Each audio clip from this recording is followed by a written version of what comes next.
ॐ ज्ञानातिमिरान्धस्य ज्ञानाञ्जनशलाकया चक्षुरुन्मीलितं येन तस्मै श्रीगुरवे नमः। नमो ॐ विष्णुपादाय कृष्णप्रस्थाय भूतले श्रीमते जयपदागस्वामिन्निधि नामिनि। नमाचार्यपादाय निताय कृपाप्रदायिने गौरगददामदाय नगरग्रामदारिणे। नमो ॐ विष्णुपादाय कृष्णप्रस्थाय भूतले श्रीमते भक्तिवेदान्तस्वामिन्निधि नामिनि। नमस्ते सरस्वती देवे गौरवाणी प्रचारिणे निर्विशेषशून्यवादी पाश्चात्यदेशधारिणि। जय श्रीकृष्ण चैतन्य प्रभु नित्यानन्दा श्री अद्वैत गदाधर श्रीवासादि गौरभक्तवृन्दा। हरे कृष्ण कृष्ण कृष्ण हरे हरे, हरे राम राम राम हरे हरे। हरे कृष्ण।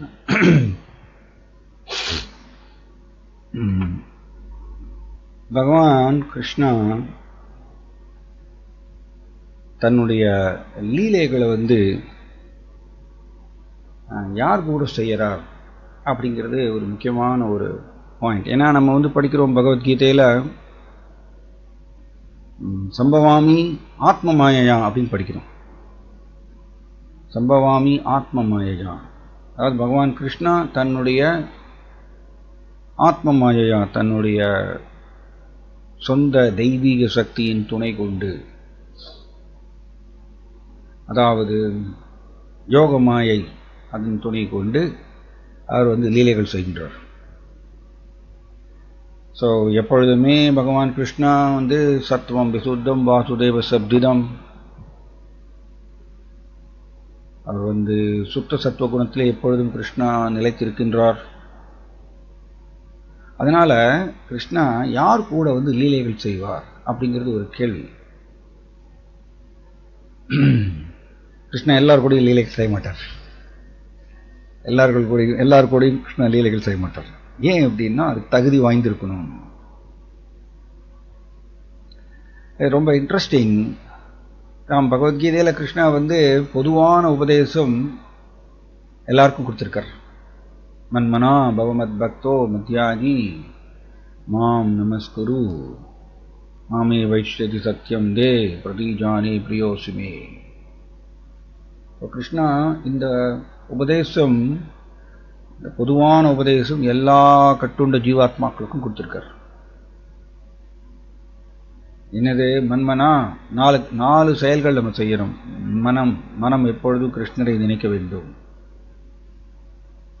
ஸோ கிருஷ்ணரை மனம் நினைப்பது ரொம்ப ரொம்ப முக்கியமானது கட்டுண்ட நிலையில. ஒரு கிளாஸ்ல டிஸ்கஸ் பண்ணிட்டு இருந்தோம். ஆக்சுவலி உண்மையான சாதனா அப்படின்னு கேட்டிங்கன்னா அதுதான் உண்மையான சாதனா, ரியல் சாதனா அதுதான். மனம் கிருஷ்ணரை நினைக்கணும். சில பிரபுபாதர் நமக்கு பலதரப்பட்ட பக்தி தொண்டுகள் வாய்ப்பு ஏற்படுத்தியிருக்காருன்னா, அந்த சேவை செய்யும்போது எல்லாமே நம்முடைய மனம் லயித்து செய்ய வேண்டும். மனம் லயிக்காம நம்ம வெறும் கை காலை மட்டும் நம்ம அந்த சேவையில பயன்படுத்தினால், ஆக்சுவலி மனம் லயித்தால் மட்டும்தான் அது நாம் தெய்வீகத்தை தொட முடியும். ஆக்சுவலி ஏன்னா பகவத்கீதையில கிருஷ்ணா சொல்றார், சம்பவம், அதாவது மத்கோதேனா அந்தராத்மனா சுத்தாவா. நான் ரொம்ப தெளிவா சொல்றார் பகவத்கீதையில, என்னுடைய பக்தர் எப்படிப்பட்டவர்? அந்தராத்மா தனக்குள்ளே எண்ணில் லயித்து முழு நம்பிக்கையோடு பஜதே பக்தி தொண்டு செய்கின்றார் அப்படின்னு கிருஷ்ணா பகவத்கீதையில சொல்றார். ஸோ மன்மனா ரொம்ப முக்கியமான ஒரு கொள்கை. ஆக்சுவலி பயிற்சி செய்ய வேண்டியது. தவ திரு ராதாநாத் சுவாமி மகாராஜ் ஒரு லெக்சரில் சொல்கிறாரு, நாம் கிருஷ்ணரை நினைத்தால், ஸ்மரணம் செய்தால், நம்மளை ஸ்மரணம் மூலமாக கிருஷ்ணா வந்து உள்ளே நுழைவார், நம்முடைய உணர்வுக்குள்ள நுழைவார். நம்ம ஸ்மரணம் செய்தால்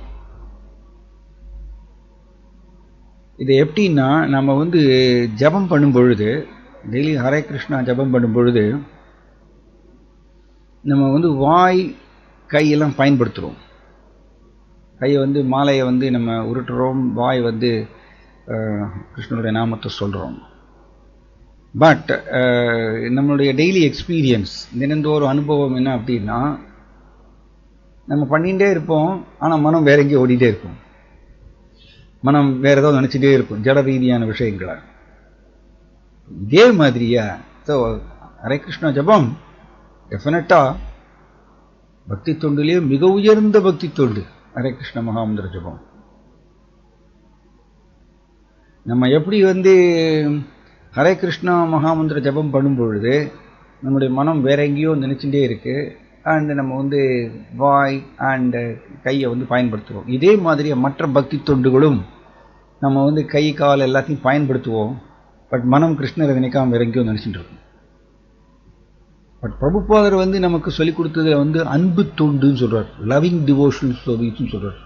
அப்படிதான் வந்து பிரபுபாதர் வந்து தன்னுடைய பொருள் உரையில் எழுதியிருக்கார். அன்பு தொண்டு, லவ்விங் டிவோஷனல் சர்வீஸ் அப்படின்னா அது மனம் இன்வால்வ் ஆகணும், மனம் ஈடுபட்டே தீரணும், அப்பதான் அது வந்து அன்பு தொண்டாக மாறும். ஸோ அதனால கிருஷ்ணா வந்து நமக்கு இந்த 4 உபதேசங்கள் கொடுத்துருக்கார். 4 செயல்கள் நம்ம செய்யணும். மன்மனா கிருஷ்ணரை எப்பொழுதும் நினைக்கணும். கிருஷ்ணா திரும்ப திரும்ப திரும்ப பல இடங்கள்ல சொல்றார், மய்யேவ மன ஆதத் ஸ்வா அப்படின்னு சொல்றார், மனதை எண்ணில் நிறுத்து அப்படின்னு சொல்றார்.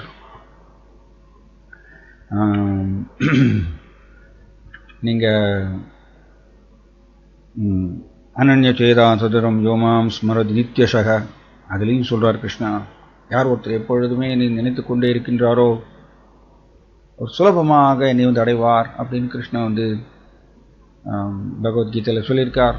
திரும்ப திரும்ப சொல்லிகிட்டே இருக்கார். ஐயா வேஷித சேதசாம் அப்படின்னு சொல்றார். யார் ஒருத்தர் எப்பொழுதும் மையா வேஷித சேதசாம், அவருடைய மனம் எப்பொழுதும் எண்ணில் லயித்து இருக்கின்றதோ, தன் தேஷாம் அகம் சமுத்வர்த்தா மிருத்யு சம்சார சாகரா, நான் அவர்களை பிறப்பு சக்கரத்திலிருந்து விடுவிக்கின்றேன். கிருஷ்ணா அந்த கேரண்டி கொடுக்கிறார்.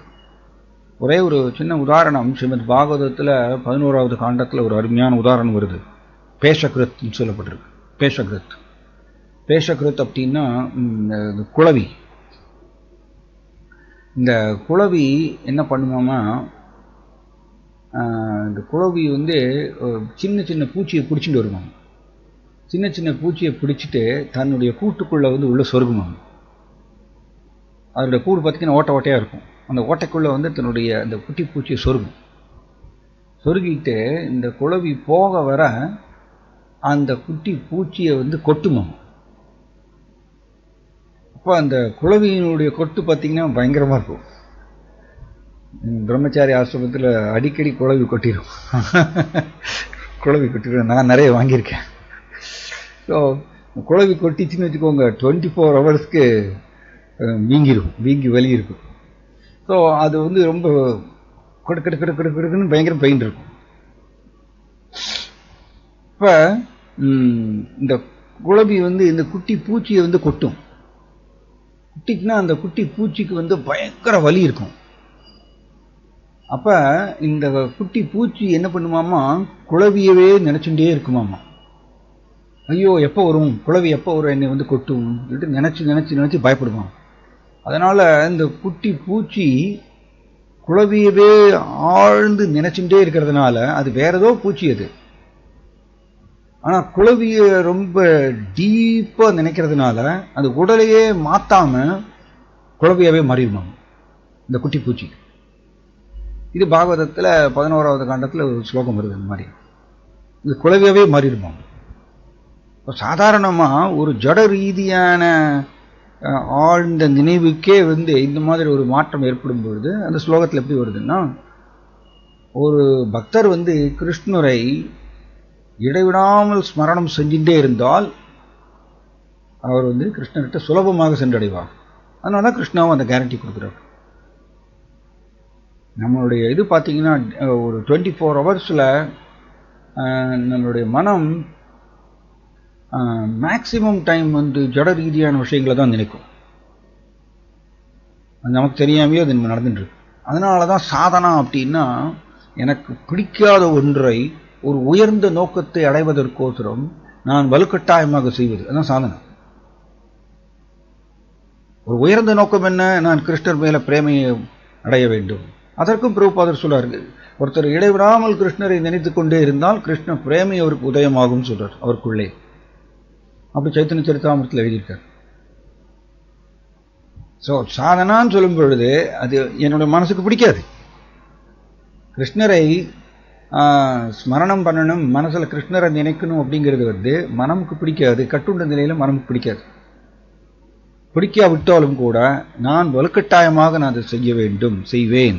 அப்பொழுது நான் எனக்கு கிருஷ்ணர் மேலே அந்த அந்த பக்தி, இந்த ஃபீலிங்ஸ் தான் முதல்ல எப்படி வரும்னா, வெரி நைஸ். ஆக்சுவலி கிருஷ்ணரை வந்து நம்ம நினைக்க நினைக்க நினைக்க என்னென்ன தெய்வீக மாற்றங்கள் நமக்கு ஏற்படும்னா, முதல்ல நமக்கு கிருஷ்ணர் மேலே நம்பிக்கை அதிகரிக்கும். அவரை நினைக்க நினைக்க அவர் மேலே நமக்கு நம்பிக்கை அதிகரிக்கும். தெய்வீக நம்பிக்கை, ஜட நம்பிக்கை குறைஞ்சிட்டே போகும், தெய்வீக நம்பிக்கை அதிகரிக்கும்.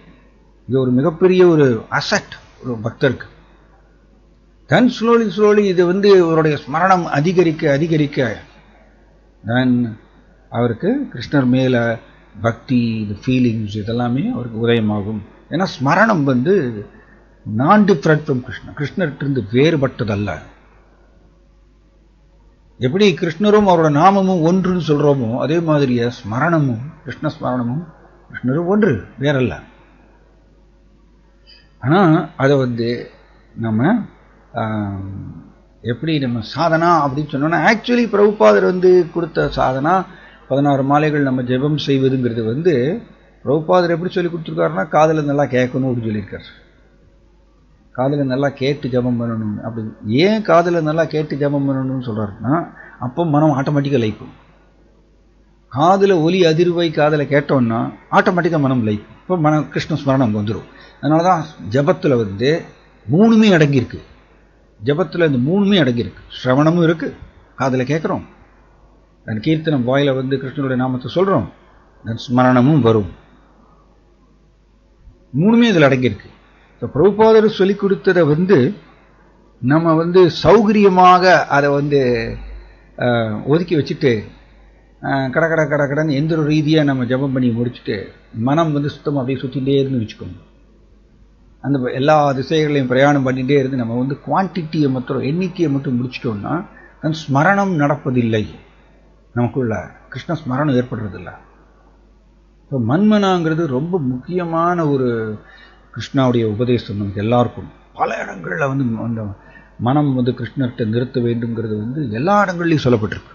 ஒரே அருமையான ஸ்லோகம் விஷ்ணு சகஸ்ரநாமத்தில், ஆலோட்ய சர்வசாஸ்திராணி விசாரியச்ச புனః இதம் ஏகம் சுனிஸ்பன்னம் ஏயோ நாராயணஸ்வரா. வெரி நைஸ் ஸ்லோகம். சர்வசாஸ்திராணி எல்லா சாஸ்திரங்களையும் விசாரியச்ச புனః திரும்ப திரும்ப அலசி ஆராய்ந்தாலும் ஒரே ஒரு விஷயம் தான் சொல்லப்பட்டிருக்காங்க, இதம் ஏகம் சுனிஸ்பன்னம். சுனிஸ்பன்னம்னா தீர்மானமாக ஒரே ஒரு விஷயம் தான் சொல்லப்பட்டிருக்கு. அது என்னது? ஜேயோ நாராயண சதா, எப்பொழுதும் கிருஷ்ணரை நினைத்து கொண்டே இருப்பது. இந்த ஒரு விஷயம் தான் சொல்லியிருக்காம மொத்த சாஸ்திரங்களையும் அலசி ஆராய்ந்தாலும் அப்படின்னு விஷ்ணு சஹஸ்ரநாமத்தில் ஒரு அருமையான ஒரு ஸ்லோகம். ஸோ அதனால இந்த மன்மனாங்கிறத வந்து ரொம்ப முக்கியமான ஒரு உபதேசம். அதை நாம் திரும்ப திரும்ப பயிற்சி செஞ்சுட்டே இருக்கணும். ஸ்மர வாரம் வாரம் சேத்தக ஸ்மர நந்தகுமாரம் அப்படின்னு ஒருத்தர் பாடியிருக்கார். ரொம்ப அருமையான பாட்டு. சேத்தகனா ஓ மனமே ஸ்மர வாரம் வாரம். ஸ்மர அப்படின்னா நினை, வாரம் வாரம் திரும்ப திரும்ப. இதுதான் சாதனா, அதான் சாதனா. திரும்ப திரும்ப. ஏன்னா ஒரு அருமையான ஒரு ஸ்லோகம் விஷ்ணு புராணத்தில் வருது.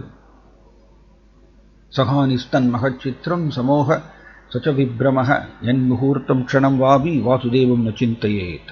பிரபுபாதர் இந்த ஸ்லோகத்தை பாகவதம் பொருள் உரையில ஒரே ஒரு இடத்துல மேற்கோள் கொடுத்திருக்கார். இந்த ஸ்லோகத்தை விஷ்ணு புராணத்திலிருந்து. என்ன ஸ்லோகம் இது? என் முகூர்த்தம் க்ஷணம் வாபி வாசுதேவம் நச்சிந்தையேத்.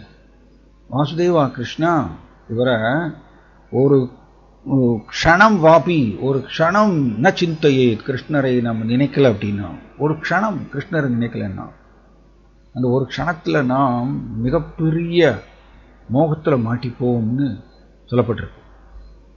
சமோக சச்ச விப்ரமஹ, மிகப்பெரிய குழப்பத்துல மாட்டிப்போம் அந்த ஒரு க்ஷணத்துல கிருஷ்ணரை நம்ம நினைக்கலன்னா. அந்த ஒரு க்ஷணத்துல நாம் மிகப்பெரிய நஷ்டம் அப்படின்னு சொல்றாரு. அந்த ஒரு க்ஷணம் அப்படி விஷ்ணு புராணம் நம்மளுக்கு எச்சரிக்கை கொடுக்குறது. அவ்வளவு தீவிரம் தேவையா இருக்காம நம்மளுக்கு.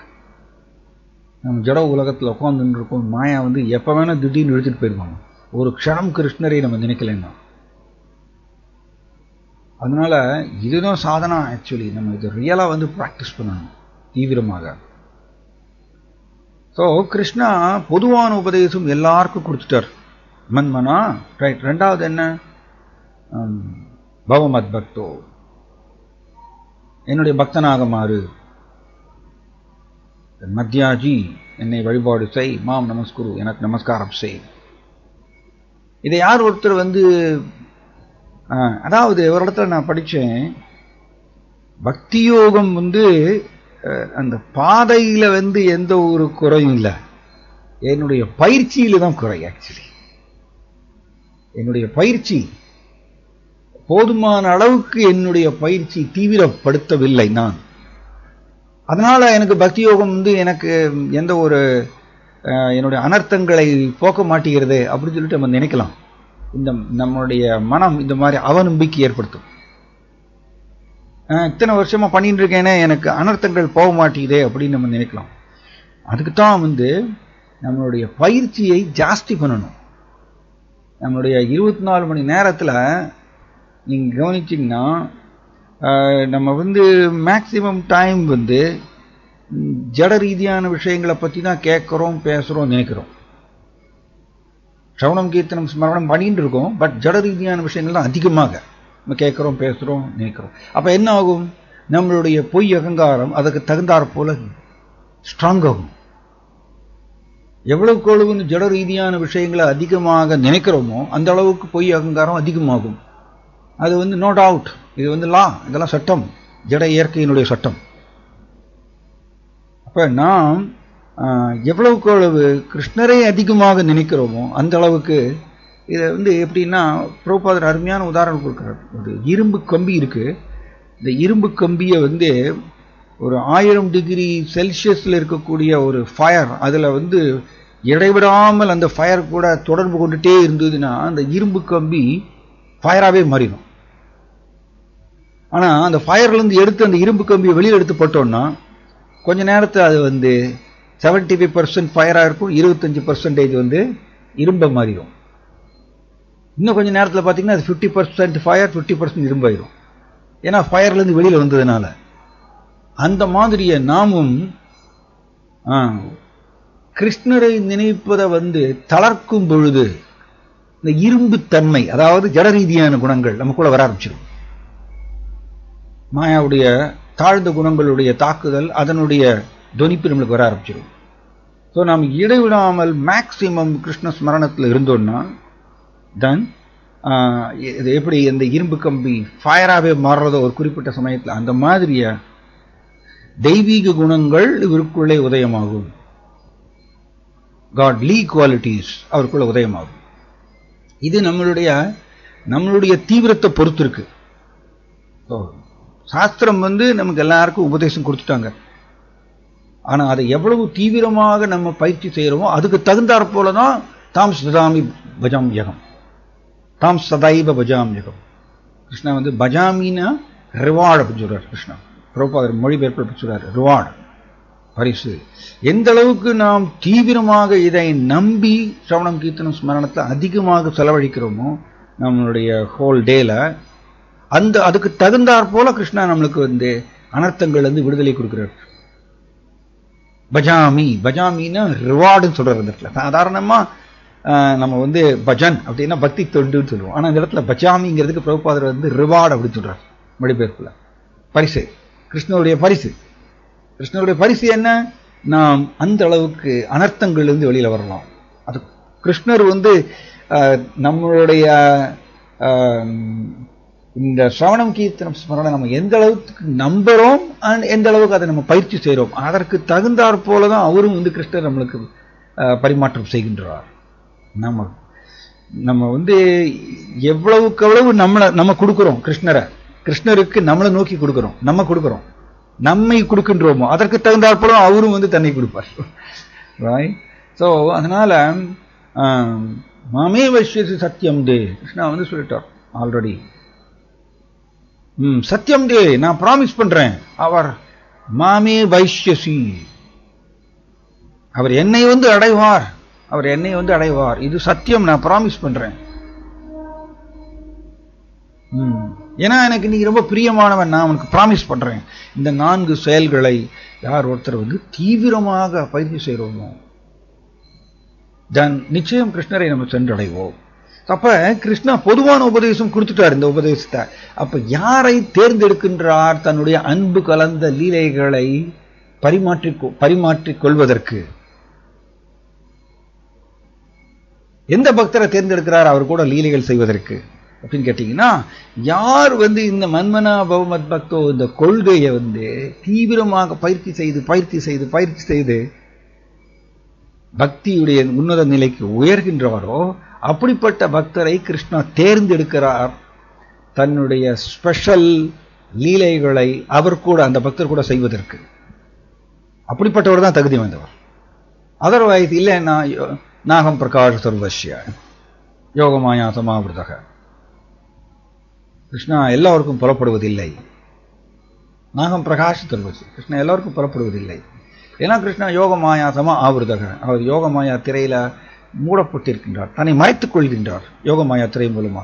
அப்போ இந்த பக்தர் வந்து மன்மனா பௌமத் பக்தோ மத்யாஜி மாம நமஸ்குரு, இந்த 4 செயல்களையும் தீவிரப்படுத்த என்ன ஆகிறார், மெதுவாக அந்த பக்தர் வந்து கிருஷ்ணருடைய கருணையினால பக்தி அவருக்குள்ளே உதயமாக அவர் கிருஷ்ணருக்கு பிரியமான பக்தராக வருகின்றார்.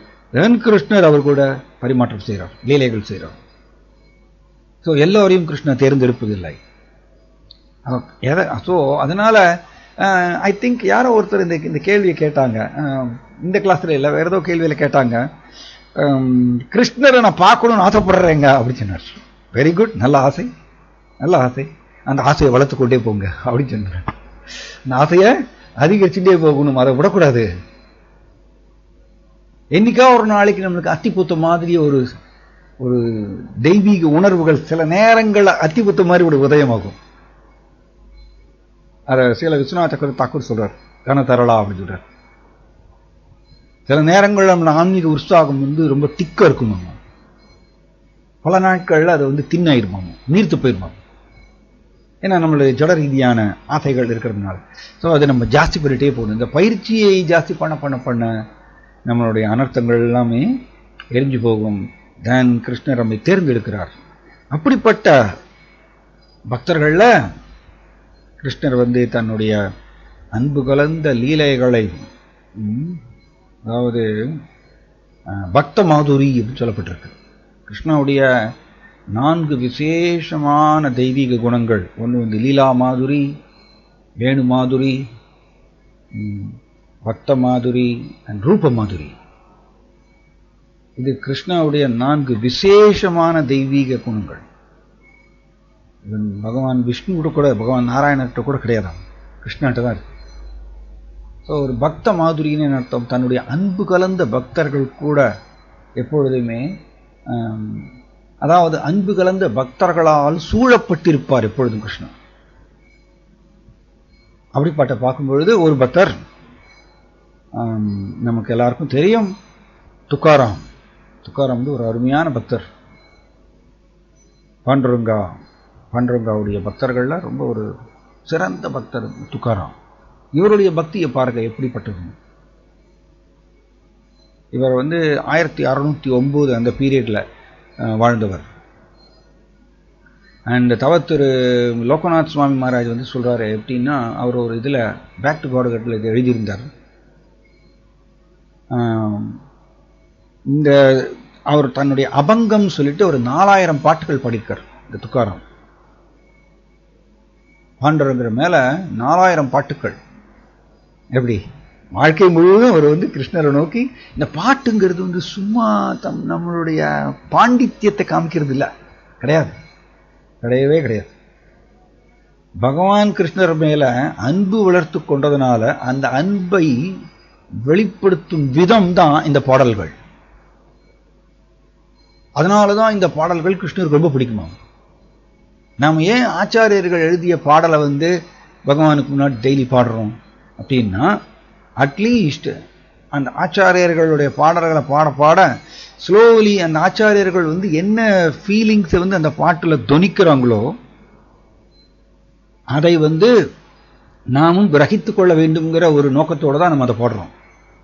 அந்த ஃபீலிங்ஸ் நம்ம கிரகித்து கொண்டு, ஏதாவது டெய்லி நம்ம ஜெகநாத அஷ்டகம் நம்ம பாடுறோம் பகவான் ஜெகநாதருக்கு முன்னாடி. ஹரத்வம் சம்சாராம் துருதரம் அசாரம் சுரபதே ஹரத்வம் பாபானாம் விததிம் அபாரம் யாதவபதே அகோ தீனே அநாதே நிகித சரணம் நிச்சிதம் இதாம் ஜெகநாத சுவாமி நயன பதகாமி பவத்துமி. ஸ்ரீபாத் ஆதிசங்கராச்சாரியர் இந்த ஜெகநாத அஷ்டகத்தை பாடியிருக்கார்.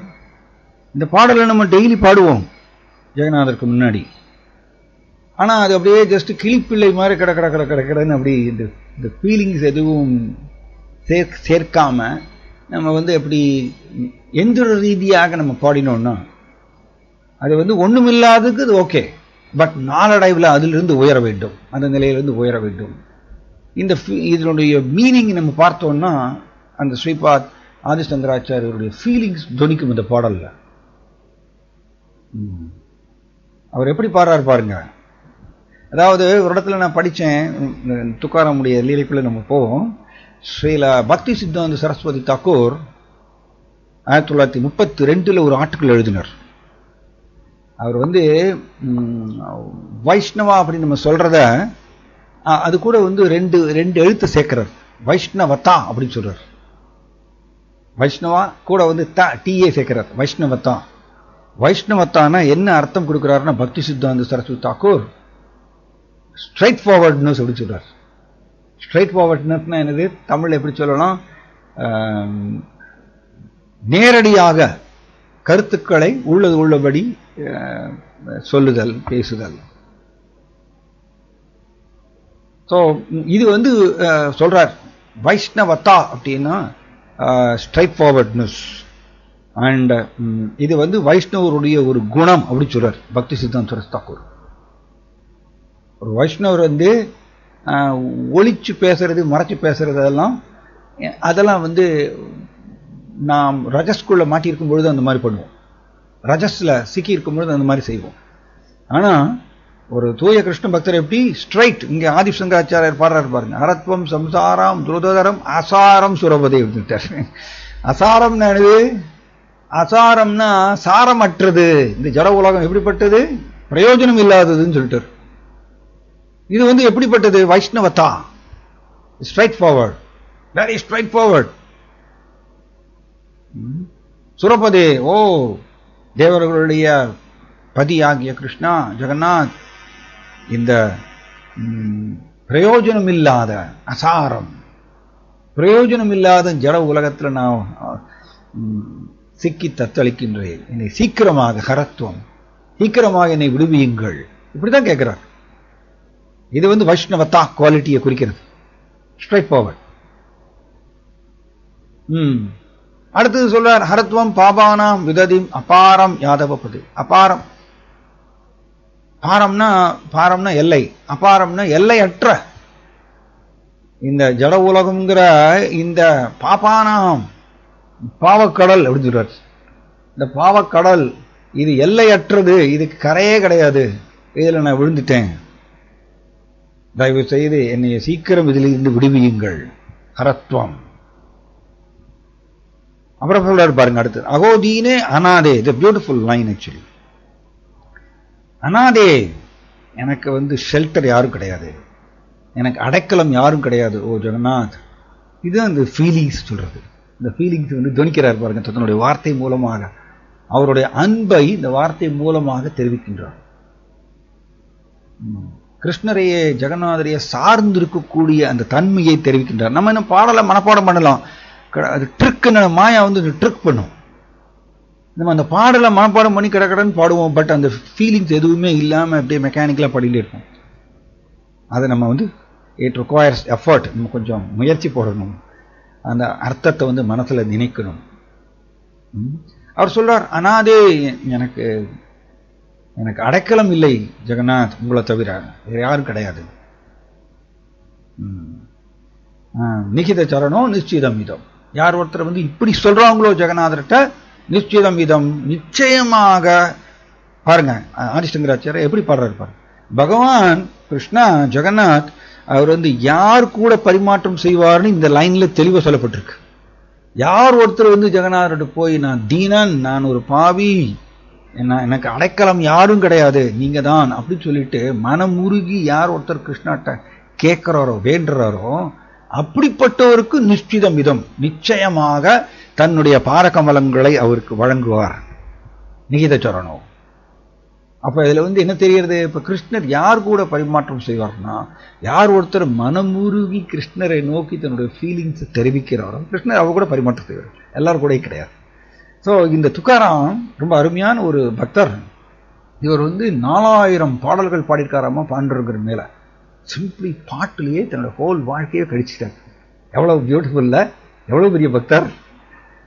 ஒரு பாடலா 2 பாடலா 4000 பாடல்கள், எல்லாமே மராத்தி மொழியில அபங்கம்னு சொல்லுவாங்க. அபங்கம் மராத்தி மொழியில அது வந்து பாடியிருக்கார் பாண்டவர்கள் மேல. இல்ல பாமர ஒரு மொழி தான் அது. இப்படி ஒரு 4000 பாடல்கள் வந்து ஃபுல்லா வந்து பக்தி மனம், தமிழ்ல வந்து சொல்லுவோம் இல்லையா, பக்தி சொட்ட சொட்ட அப்படி சொல்லுவோம், அந்த மாதிரி பக்தி மனம் கமழ அந்த மாதிரி நிரம்பிய பாடல்களாமா இந்த அபங்கம் எல்லாமே. ஸோ இந்த அபங்கம் வந்து அவருடைய ஊர்ல வந்து தேகுன்னு சொல்லுவோம். தேகுன்னு சொல்லிட்டு அவருடைய பிறந்த ஊர், துக்காராம் பிறந்த ஊர் தேகு. இந்த தேகுல வந்து ஊர் மக்கள் அத்தனை பேருமே வந்து துக்காராம் வந்து இந்த அபங்கங்களை பாடுவாராமா, பாடி அதை எக்ஸ்பிளைன் பண்ணுவாராமா. அவர் துக்காராம் வந்து இந்த அபங்கங்களை பாடி எக்ஸ்பிளைன் பண்ண ஆரம்பிச்சாருன்னா ஊர் மக்கள் அத்தனை பேருமே வந்து குமிஞ்சிருவாங்களாமா. ஏன்னா வெரி இம்பார்ட்டன்ட், பக்தி இருந்தால் கவர்ந்து இழுக்கும். ஆக்சுவலி அது கிருஷ்ணா, நம்ம போன வாரம் பார்த்தோம் ஐ திங்க், கிருஷ்ணா ஆகர்ஷினி. கிருஷ்ணா வந்து எல்லோரையும் கவர்ந்து இழுப்பாராம். தன்னுடைய தெய்வீக குணங்கள், தன்னுடைய தெய்வீக லீலைகள், தன்னுடைய அற்புதமான அழகுனால கிருஷ்ணர் எல்லோரையும் வசீகரிக்கின்றார். அப்ப ஒரு பக்தருடைய ஹிருதயத்துல பக்தி உதயம் வாங்கும்போது அவரு எல்லோரும் கவர்ந்து இழுப்பார். இது நேச்சுரல். அதனாலதான் ஸ்ரீல பிரபுபாதர் எல்லோரையும் கவர்ந்து இழுத்தார். ஸ்ரீல பிரபுபாதரோ வயதானவர், 69-70 வயதுக்கு மேலதான் அவர் வந்து அமெரிக்காவுக்கு பிரயாணம் பண்றார். ஆனா 12 வருடங்களுக்குள்ள அவர் கவர்ந்து இழுத்த பக்தர்கள் எல்லாருமே வெரி யங், இளைஞர்கள், பாய்ஸ் கேர்ள்ஸ் எல்லாமே 18, 19, 20 இந்த வயசுல இருக்கக்கூடிய இளைஞர்கள் வந்து பிரபுபாதரும் 70 வயதானவர். அவர் பெருசா வந்து நம்ம வந்து இப்ப ஜட கண்ணோட்டத்துல பார்க்கும்போது ஒரு பர்சனாலிட்டி அந்த மாதிரி ஒரு சினிமா ஹீரோ அப்படி இல்லை. ஆனா பிரபுபாதர் எல்லோரையும் யங் பாய்ஸ் கேர்ள்ஸ் வந்து கவர்ந்து இழுத்தார். யூத்ஸ் அப்படின்னு நம்ம வந்து இப்ப யூத் ப்ரீச்சிங் அப்படிலாம் சொல்றோம். ஆனா பிரபுபாதர் வந்து எந்த ஒரு ஸ்ட்ராட்டஜி அதெல்லாம் ஒன்றும் எதுவுமே பண்ணல, கடைபிடிக்கல அவர். ஆனா சிம்பிளி பாய்ஸ் அண்ட் கேர்ள்ஸ் எல்லாம் அட்ராக்ட் பண்ணார். எப்படி, என்ன காரணம்? காரணம் பிரபுபாதரோட ஹிருதயத்துல ஆழ்ந்த பக்தி, கிருஷ்ணர் மேல ஆழ்ந்த பக்தி இருந்தால் பக்தி எல்லோரையும் கவர்ந்து இழுக்குமா. பக்திக்கு இந்த ஒரு விசேஷம் உண்டு, எல்லோரையும் கவர்ந்து இழுக்கும் பக்தி. அதுதான் பெஸ்ட். பக்தர் அதைத்தான் எய்ம் பண்ணணும், ஹிருதயத்துல பக்தி வரணும்னு சொல்லி ஆசைப்படணும். தென் ஆட்டோமேட்டிக்கா அவர் மற்றவர்களை கவர்ந்து இருக்கிறதெல்லாம் தானா வரும். ஆனா நம்ம ஹிருதயத்துல பக்தியை வச்சுக்காம இந்த டேலண்ட்ஸ், ஸ்ட்ராட்டஜிஸ் இதை வச்சுட்டு நம்ம அட்ராக்ட் பண்ணணும்னு நினைச்சோம்னா அது ரொம்ப நாள் நீடித்து நிற்காது. ஏன்னா அதெல்லாம் ஜட ரீதியானது. அதுக்கும் பக்திக்கும் சம்மந்தம் இல்லை. ஏன்னா ஒருத்தருக்கு ஒரு திறமை இருக்குன்னு வச்சுக்கோங்க, அது முன் ஜென்மத்தில் அவர் செய்த புண்ணியத்தினால அவருக்கு ஒரு திறமை அவருக்கு சேரலாம். அதற்கும் பக்திக்கும் சம்மந்தம் இல்லை.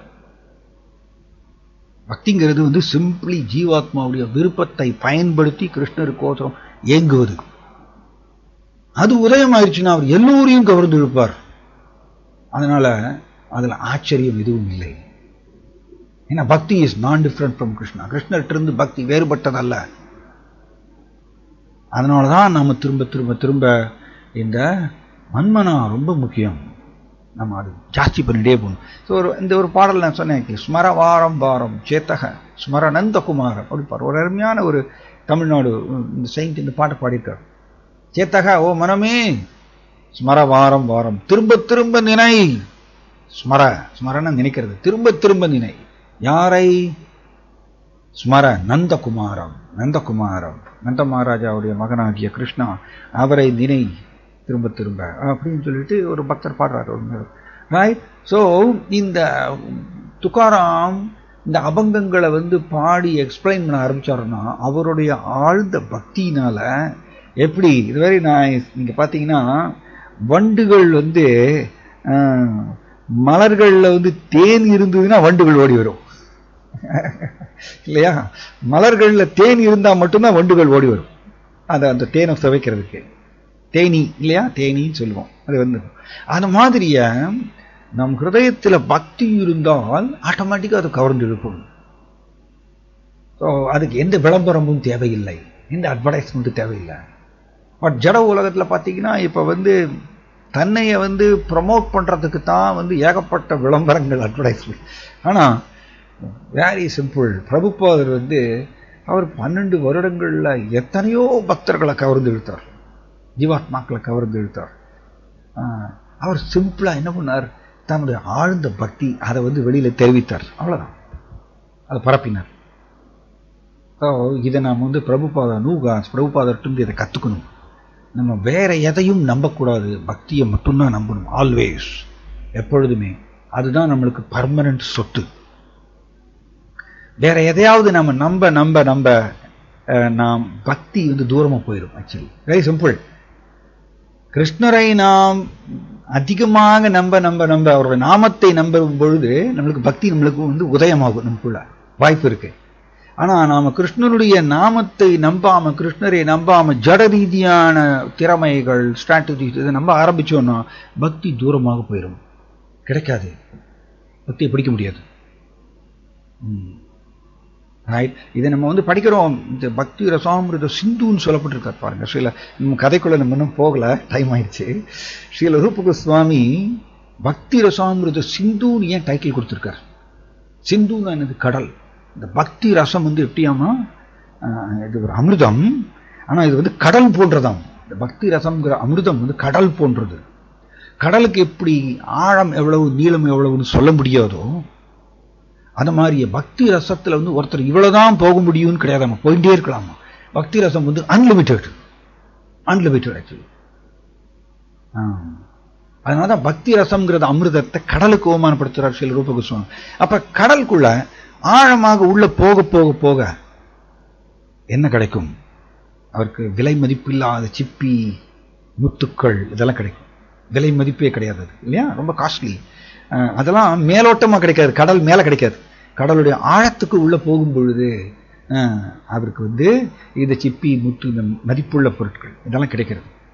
அது மாதிரிய பக்தி ரசம்ங்கிற இந்த கடலுக்குள்ள ஆழமாக உள்ள போக போக போகதான் ஒருத்தருக்கு பகவான் கிருஷ்ணரை பற்றி உண்டான பரேஷானுபாவம், கிருஷ்ணரை பற்றி உண்டான தெய்வீக அனுபவங்கள் அவருக்கு புலப்பட ஆரம்பிக்கும். அதான் ரியலைசேஷன். அதுக்கு பேர் தான் அந்த வேல்யூபிள்ஸ். இந்த முத்து சிப்பி அதுக்கு சமானம்.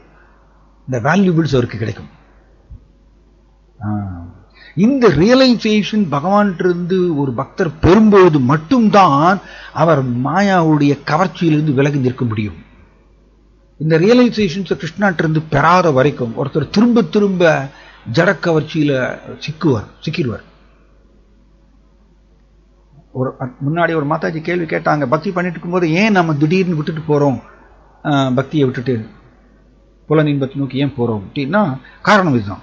நம்ம ரியலைசேஷன்ஸ் பகவான்கிட்ட பெற்றால் மட்டுமே, ஏனமாம் உபயாந்தித்தேன்னு சொல்றார் கிருஷ்ணா, அதை பெற்றால் மட்டுமே தான் மாயாவுடைய மயக்கத்திலிருந்து விடுபட்டு இருக்க முடியும். இல்லைன்னா மயக்கம் திரும்ப திரும்ப நம்மளை டிஸ்டர்ப் பண்ணிட்டே இருக்கும், தொந்தரவு பண்ணிட்டே இருக்கும். அது பலதரப்பட்ட மயக்கங்கள் மாயா உருவாக்கிட்டே இருப்பாங்க, அவங்களுக்கு அந்த சக்தி இருக்கு.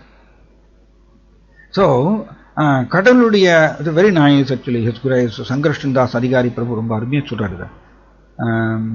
கடலுடைய அலையில, கடல் மேற்பரப்புல ஒருத்தர் நீச்சல் அடிச்சுட்டே இருந்தா என்ன ஆகும்? கடல் அலை தூக்கி தூக்கி போடும் அவரை. அது மாதிரியே பக்திங்கிற கடல் அது மேலோட்டமா இருந்தோம்னு வச்சுக்கோங்க, இந்த முக்குணங்கள் அவங்களை தூக்கி தூக்கி போடும், அவரை தொந்தரவு பண்ணிட்டே இருக்கும், அதுல சஃபர் பண்ணுவார். அதான் பகவான் கபில தேவர்னு சொல்றார் 3வது காண்டத்துல. ஆனா கடலுடைய ஆழத்துக்கு உள்ள போகும் பொழுது, கடலுடைய ஆழத்துக்கு உள்ள போகும் பொழுது என்ன ஆகிறது? இந்த அலை அடிக்கிறதே இருக்காதம்மாங்க. அங்க வாட்டர் கிறிஸ்டல் கிளியர் அண்ட் நிசப்தமா இருக்குமாம்மா, அலையே இருக்காதம்மா. அண்ட் கடலுடைய மேற்பரப்புல பார்த்தீங்கன்னா வெயில் தாக்கும், பயங்கரமா சுட்டெரிக்கும் வெயில். ஆனா கடலுடைய ஆழத்துக்குள்ள போக போக போக ஐஸ் கோல்டு வாட்டர் இருக்குமாம்மா, அண்ட் அலை இருக்காது. அந்த மாதிரிய பக்தியினுடைய ஆழத்துக்குள்ள போகும் பொழுது, பக்திங்கிற கடல் ஆழத்துக்குள்ள போகும் பொழுது தன் அவருக்கு இந்த அலை அடிக்கிறது தெரியாதாம். அதாவது முக்குணங்கள் தாக்குறதே அவருக்கு தெரியாது, அந்த அளவுக்கு அது உயர்ந்து போயிடுவாராம், அதை தாண்டி போயிடுவார் கிருஷ்ணருடைய கருணையினால, பக்தியினுடைய கருணையினால. அதனாலதான் அவர் சுறா மீன்கள் திமிங்கலம் எல்லாம் மேலே வராதம்மா. பெரிய பெரிய சுறா மீன் திமிங்கலம் எல்லாம் என்ன பண்ணும்? கடலுடைய மேற்பரப்புக்கு வரவே வராது, அது பாட்டில் உள்ளே இருக்கும். இந்த கடலுடைய மேற்பரப்புல ஜம்ப் பண்ணிட்டே இருக்கும். அது எது தெரியுமா? அந்த குட்டி குட்டி மீன் தான். இந்த குட்டி குட்டி மீன் தான் கடலுடைய மேற்பரப்புல ஜம்ப் பண்ணிட்டே இருக்கும். அது டேஞ்சர். ஏன்? கழுகு மேல பறந்துட்டே இருக்கும் கடல்ல நீங்க பார்க்கலாம். இந்த குட்டி குட்டி மீன் மேல ஜம்ப் பண்ணிட்டு வரும்பொழுது கழுகு டபாக்குன்னு பிடிச்சிட்டு போயிடும். அந்த மாதிரிய நாம் பக்தியினுடைய மேலோட்டத்திலே இருக்கும் பொழுது இந்த மாயா படக்குன்னு பிடிச்சிட்டு போயிடும். அதனாலதான் இந்த சுறா மீன் தவிங்களும் மேலே வரமாட்டாங்க. ஏன்னா அவங்க உள்ள ஆழமாக ஆழ்ந்திருக்காங்க. அவங்க கிருஷ்ணருடைய இந்த அன்பு பரிமாற்றத்துல ரியலைசேஷன் அதில் ஆழ்ந்திருக்காங்க. ஸோ நம்ம திரும்ப வந்துடும், டைம் ஆயிடுச்சு. இந்த துக்காராம் இந்த மாதிரிய 4000 அபங்கங்கள் பாடியிருக்கார் பண்றங்கிற மேல அதை அவர் பாடி எக்ஸ்பிளைன் பண்ணும் பொழுது கவர்ந்து இழுப்பாராம எல்லோரும். அண்ட் தேகுவில் இருக்கக்கூடிய எல்லா மக்களும் இவரை நோக்கி ஓடி வந்துருவாங்களாமா. அதே ஊர்ல ஒரு பெரிய பண்டிதர் இருந்தாராமா. இந்த பாண்டித்யம் ஒர்க் ஆகாது, பாண்டித்யத்தை வச்சுட்டு பக்தியை பிடிக்க முடியாது. நல்லா புரிஞ்சுக்கணும். நம்ம பகவான் கிருஷ்ணாவே உத்தவர்கிட்ட இதை சொல்றார் இல்லையா? எதா பக்தி நமோர் ஜபம் அப்படி சொல்றார். 11வது காண்டத்தில் இதை சொல்றார். நசாதயதி மாம் யோகோ அப்படின்னு சொல்றார். நாம் அஷ்டாங்க யோக பயிற்சியின் மூலமாகவும், ஈவன் ஆக்சுவலி சைத்தன்ய சரித்தாமிரத்தில் வருது ஒரு ஸ்லோகம் வருது, அருமையான ஸ்லோகம். என்ன அப்படின்னா, அதாவது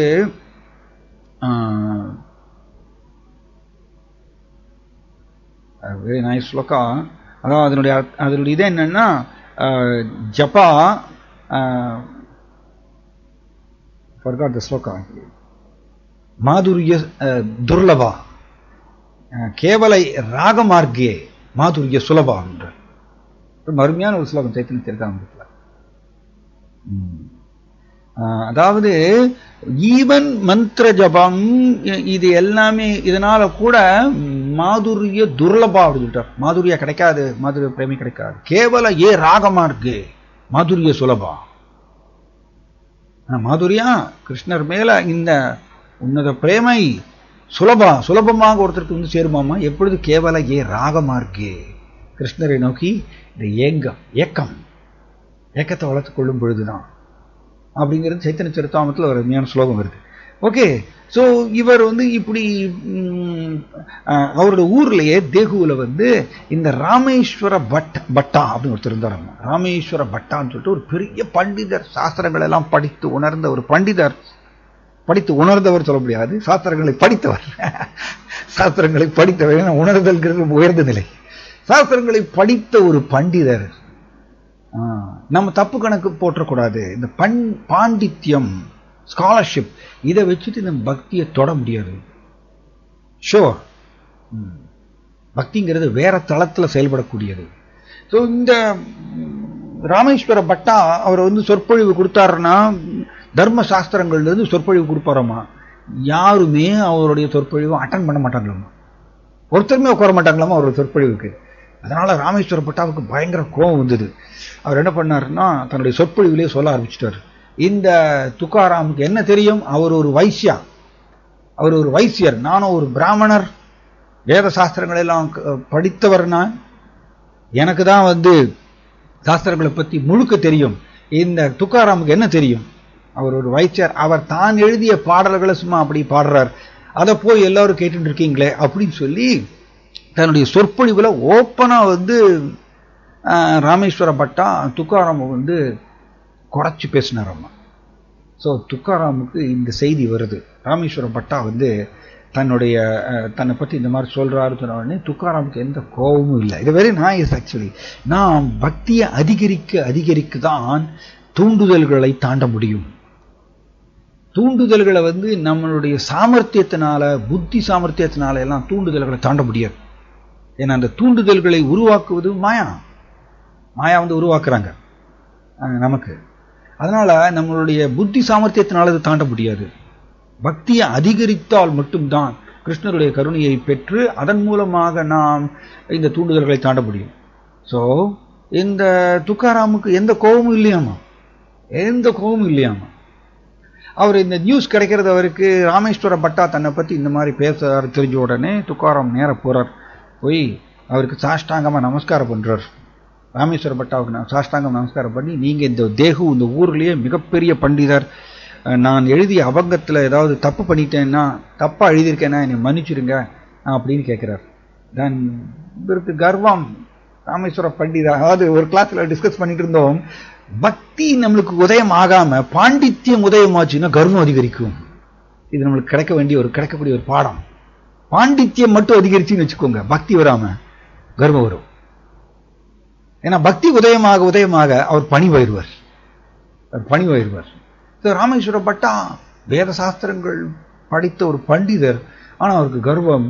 இங்க துக்காராம் வந்து பணிவோடு வந்து கேட்கிறார், நான் அபங்கங்கள் ஏதாவது தப்பு பண்ணியிருந்தா மன்னிச்சிருங்க, நான் என்ன செய்யணும், நீங்க இந்த தேகு ஊர்லயே மிகப்பெரிய பண்டிதர் நீங்க, நான் இப்ப என்ன செய்யணும், நீங்க தயவு செய்து எனக்கு சொல்லுங்க.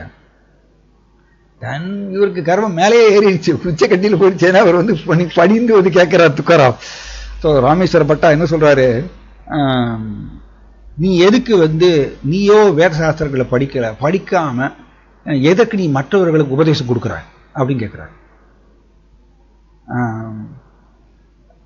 அப்ப மேலும் சொல்றார் ராமேஸ்வர பட்டா என்ன சொல்றாருன்னா, நீ வந்து இந்த மாதிரியே நீயா இட்டுக்கட்டி பாடல்களை பாடி மற்றவர்களுக்கு வந்து பாடி எக்ஸ்பிளைன் பண்றதுனால நீ ஒரு பெரிய பாவம் செய்யற. இந்த லாஜிக் வந்து பக்தியில இந்த தர்க்கத்துக்கு இடமே கிடையாது. தர்க்கத்துக்கு வந்து இடம் கிடையாது பக்தியில வந்து பிலீவிங் ஃபர்ம்லி த லார்ட்ஸ் ப்ரொடெக்ஷன், சிம்பிளி கிருஷ்ணனுடைய பாதுகாப்பை நம்ப வேண்டும். இந்த லாஜிக் வர வர வர வர தர்க்கம் வர வர இந்த கிருஷ்ணரை நம்புதல்ங்கிறது தள்ளி போயிடும். கிருஷ்ணரை நம்ப முடியாது, நம்மளால நம்ப மாட்டோம். அதான் இந்த பகுத்தறிவு நம்ம தமிழ்ல சொல்லுவோம். ஓகே, சோ இவர் வந்து இந்த லாஜிக் தர்க்கத்தை யூஸ் பண்ணி பேசுறார். ராமேஸ்வர பட்டா என்ன சொல்றாருன்னா, நீயே இட்டுக்கட்டி பாடி நீ வந்து இதை எக்ஸ்பிளைன் பண்ணிட்டு இருக்க, அதனால நீ எல்லாருக்கும் நீ ஒரு பாவம் செய்யற, நீ மட்டும் பாவம் செய்யல, எல்லாரையும் பாவம் செய்யற தூண்டுற, நீ எல்லாரையும் கேட்க வைக்கிற இல்ல இந்த அபங்கத்தை அப்படின்னு சொன்ன உடனே இவர், அப்படியா, நீங்க ஒரு பெரிய பண்டிதர், நீங்க சொல்றீங்க, நான் வந்து தெரியாமலே நான் இவ்வளவு பெரிய பாவத்தை செஞ்சுட்டேன், நான் இப்ப என்ன செய்யணும்னு சொல்லுங்க. ராமேஸ்வர பட்டா கர்வத்தினுடைய உச்சியிலே அவர் என்ன சொல்றாரு, நீ இனிமே அபங்கம் பாடக்கூடாது, இனிமே. ரெண்டாவது என்ன சொல்றாரு, எழுதிய அபங்கங்கள் எல்லாத்தையும் நீ வந்து டெஸ்ட்ராய் பண்ணணும், அழிக்கணும். எவ்வளவு பெரிய பொறாமை பார்த்தீங்களா? இதுதான் பொறாமை இப்படிதான் வரும். இந்த பொறாமை வந்து பக்தியை வந்து எதனாலேயுமே தொட முடியாது. பக்தி வந்து தெய்வீகமானது. ஜடத்தால பக்தியை அழிக்க முடியாது. இம்பார்ட்டன்ட். நீங்க பாருங்க, காலம் எல்லாத்தையுமே அழிச்சிடும். எதை அழிக்கிறது? காலம் ஜட ரீதியான எல்லா விஷயங்களையும் அழிச்சிடும். ஆனா காலம் ஜீவாத்மாவை அழிக்க முடியாது. ஏன்னா ஜீவாத்மா கிருஷ்ணருடைய பின்ன பகுதி.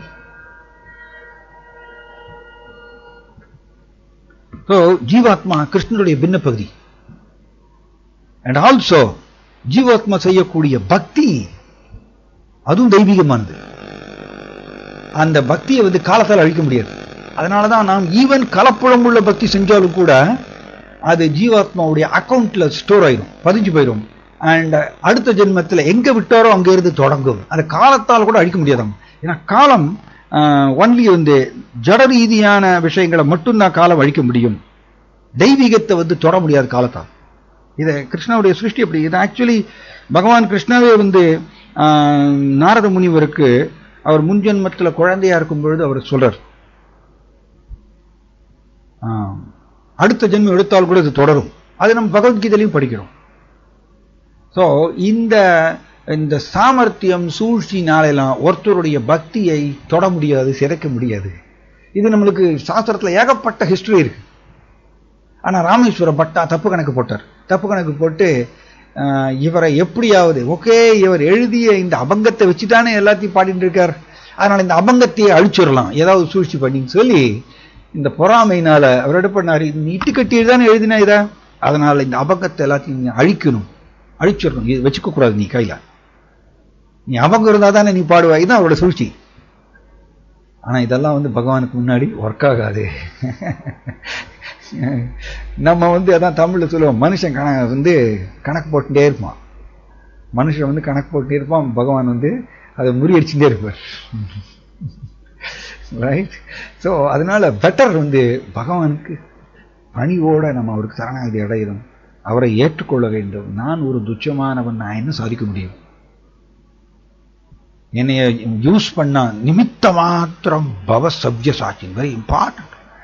ஏன் வந்து கிருஷ்ணாவுக்கு அர்ஜுனாவுக்கு வந்து பல பல பெயர்கள் இருக்கு, பரந்தபான் பெயர் இருக்கு இல்லையா, கௌத்தையாங்கிற பெயர் இருக்கு. ஏன் கிருஷ்ணா வந்து சவ்ய சாட்சிங்கிற பெயரை பயன்படுத்துறார்? நிமித்த மாத்திரம் பவ சவ்ய சாட்சின்னு ஏன் சொல்றார்? ஓ சவ்ய சாட்சி, சவ்ய சாட்சின்னு என்னது?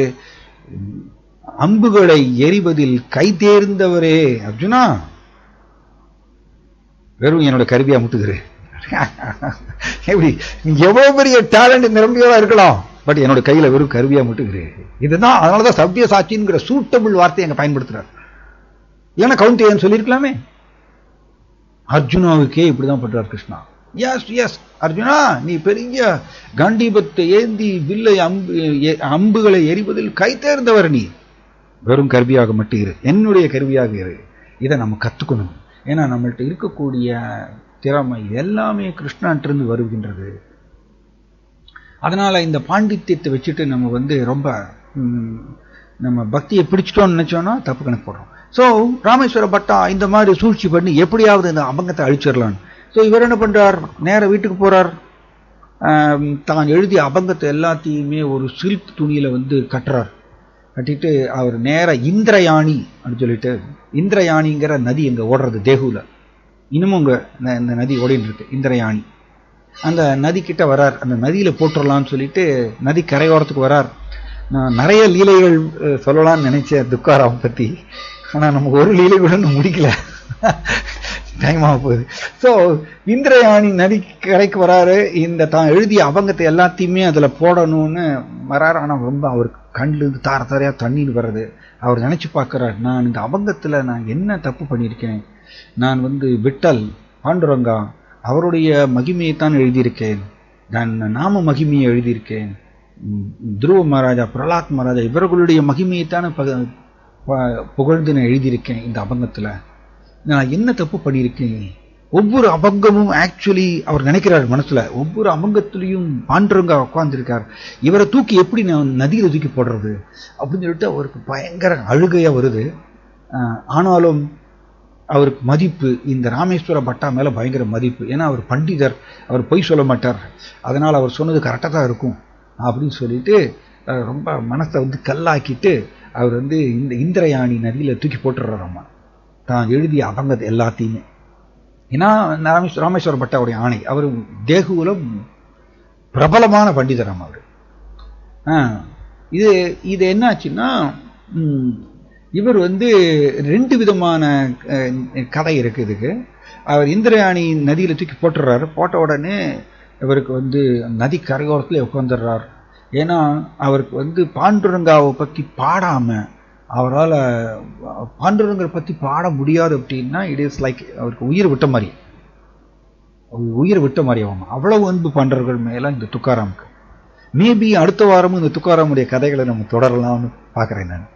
ஏன்னா நிறைய லீலைகள் அவருடைய வாழ்க்கையில. ஸோ அதனால அவருக்கு எப்படி மீன் தண்ணீர் இல்லாம வாழ முடியாதோ அந்த மாதிரிய பாண்டுரங்கருடைய தெய்வீக குணங்கள் லீலைகளை வர்ணிக்காம இவரால் ஒண்ணுமே பண்ண முடியாதுங்க. அது அவருக்கு தெரிஞ்சது அது ஒண்ணுதானம்மா. அதனால அப்படிப்பட்ட இதை வந்து பார்க்கக்கூடாதுன்னு சொல்லிட்டாரே நினைச்சு அழறாரு இவர் இந்த துக்காராம் நதி கரையோரத்தில் உட்காந்துட்டு.